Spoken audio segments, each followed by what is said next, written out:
I'm very confident that the president-elect and his extraordinary talented family are going to work with the best legal minds in this country and create the proper separation from their business enterprise during his duties as President of the United States. What I can assure you and all of your viewers is that all of the laws pertaining to his business dealings and his service as President of the United States will be strictly adhered to. That comment from Vice President-elect Mike Pence coming in the aftermath of a report in the Argentinian newspaper La Nación, among many other sources, that said that during a congratulatory phone call with the president of Argentina, Trump apparently brought up this issue of a high-rise that he's building there, asking the president to expedite some of the process of bringing that construction to a finish. Now, after that report, apparently the newspaper, as well as the president of Argentina and the Trump transition team, denied that the conversation ever took place. But it produced a heated exchange between a New York Times reporter and Kellyanne Conway today at Trump Tower. Let's listen into that. There's some reports that Mr. Trump continues to transact business while he conducts the transition. Is that appropriate? And is that an appropriate use of his time? And are you confident that he is not breaking any laws? I'm very confident he's not breaking any laws. He has many lawyers, accountants, and advisors who tell him what he must do and what he can't do. And he's a businessman. He is also working a transition. He's the president-elect. And, you know, we're in unprecedented times. We have someone who is very successful. How long is he going to continue to do both, to be president-elect and to run his own business? Well, I mean, it's not like he's, did you ask people how long are you going to play golf and do the transition? Well, let's bring in our panel now. Daniel Halper of the New York Post, also Susan Page, Washington bureau chief at USA Today, and syndicated columnist Charles Krauthhammer. Daniel, let's start with you. When does he cease becoming a businessman, if he still is, and becoming a president? Well, it probably should have happened about yesterday, or when he got elected. Look, what was the knock against Hillary Clinton is that she was crooked, that she benefited off of the state, off of her service in government and her family, and that was crooked Hillary, right? That's what Donald Trump called her throughout the campaign, and he obviously was very successful in doing so.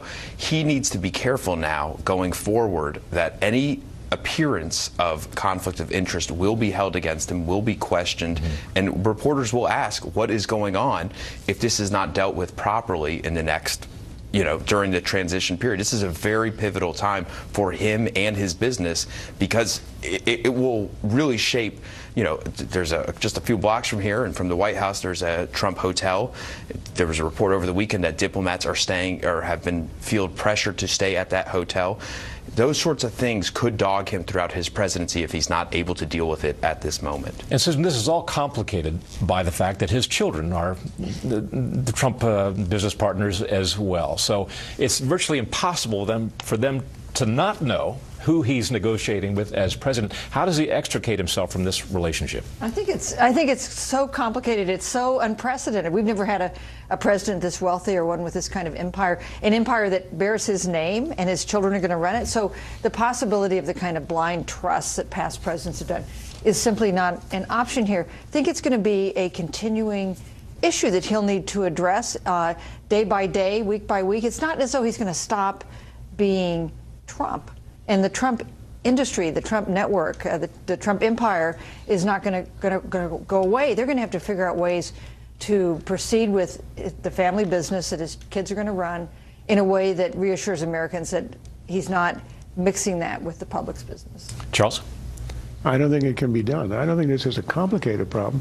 I think this is an insoluble problem. First of all, we've never had a president with holdings so widespread around the world. Second, as he himself has said in many of the depositions he's done over the years, the value of his company fluctuates according to perception. And the main element of the values of a lot of his properties has to do with his name. Many of them are not his.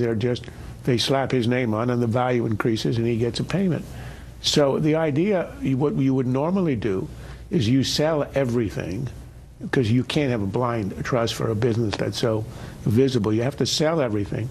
But that, of course, would impact the value. It would be a fire sale.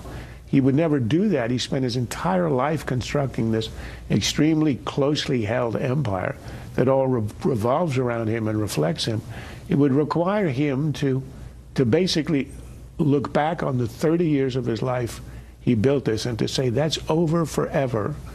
I'm now going to liquidate my holdings, and from now on I'm president and president only.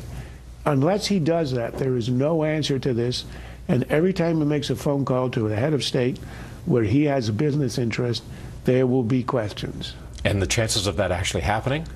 Close to zero. But then again, I said that about his chances of winning the presidency. Right. So take that with a grain of salt. Okay. Another development just within the half hour or so, Donald Trump released his executive action plan for day one. Let's take a look at some of the bullet points here. On the issue of trade, he plans to issue a notification of intent to withdraw from the TPP and instead negotiate fair bilateral trade deals. On the subject of energy, cancel job-killing restrictions on the production of American energy, including Shell Energy. On the subject of regulation, for every one new regulation, 2 old regulations must be eliminated. National security. Asked the Department of Defense and the chairman of the Joint Chiefs of Staff to develop a comprehensive plan to protect America's vital infrastructure from cyber attacks. On immigration, direct the Department of Labor to investigate all abuses of visa programs that undercut the American worker. And lastly, on ethics reform, impose, and this gets to our first discussion of the day, impose a 5-year ban on executive officials becoming lobbyists after they leave the administration, and a lifetime ban on executive officials lobbying on behalf of a foreign government. Reaction, Daniel, we'll start with you. Well, I think it must be a heartening sign if you're a Trump supporter, because it shows that he's organized, that he has thought about his administration at this point, and he's looking, we see this very public process of him bringing people up to Trump Tower. He's interviewing people for cabinet positions. Donald Trump, as Dan Quayle said on Sunday Futures with Maria Bartiromo over the weekend, Dan Quayle said something to the effect that he has basically 100 or 200 days, basically until about July, in order to enact what he wants to get done. And if he comes in organized and he doesn't fight and he doesn't lead unnecessary fights over his cabinet, then he'll be able to get a lot of things done that he promised on immigration, on TPP, on trade, on all these things. And if he comes disorganized, and if he fights unnecessarily so over various appointments or people he might name, then he won't be able to get those things done. So it's got to be a heartening sign if you're a Trump fan. Susan? Well, not really a surprise, these proposals, mostly things he enumerated in that speech he gave at Gettysburg before the election.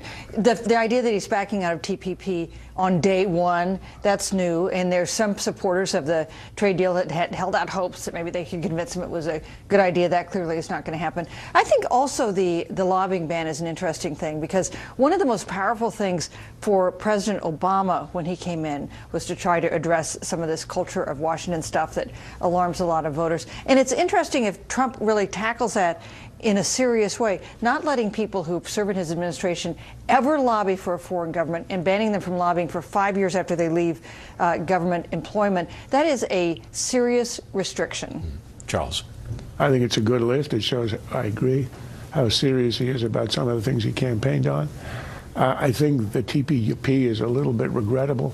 It's sort of like Obama's Guantanamo. It's a fixed idea. It's not going to change. There's no way he would be in favor of the TPP, but I think we're going to see the cost of that rise as those Pacific allies of ours, including even Australia, are now going to seek their own deals with China as a result. We may live to regret that.